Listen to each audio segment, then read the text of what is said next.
სამოქალაქო ავიაციის სააგენტოსა და საქართველოს აეროპორტების გაერთიანების განცხადებით მესტის მიმართულებით და მილიფრენებისთვის შეჩერებული 1410 ტიპის თვითმფრინავი სრულად შეესაბამება უსაფრთხოების დონეს. სააგენტოში აღნიშნავენ, რომ თვითმფრინავი ევროპის საავიაციო უსაფრთხოების სააგენტოს მიერაა სერტიფიცირებული. მათი თქმით, ის სტატისტიკა, რომელიც ამ ტიპის თვითმფრინავების კატასტროფასთან დაკავშირებით არსებობს, საგანგაშო არაა. სამოქალაქო ავიაციის სააგენტოში მიიჩნევენ, რომ საჰაერო ნავიგაციის ყოფილი ხელმძღვანელის მიერ გაკეთებულ განცხადება ჩეხური თვითმფრინავების უსაფრთხოების ნორმებთან დაკავშირებით უსაფუძვლო და დაუსაბუთებელია. გიორგი კარბელაშვილის თქმით, 410 ტიპის თვითმფრინავები მაღალი რისკის მქონე ხომალდებია.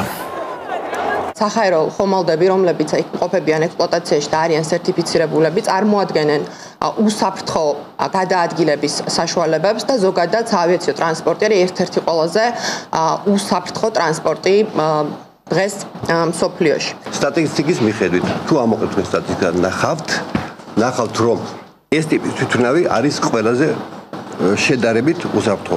სულ არის 10%. თუ ავიღებთ წლებს, თუ ავიღებთ ნაფრენ საათებს და ამის მიხედვით გავაკეთებთ სტატისტიკას.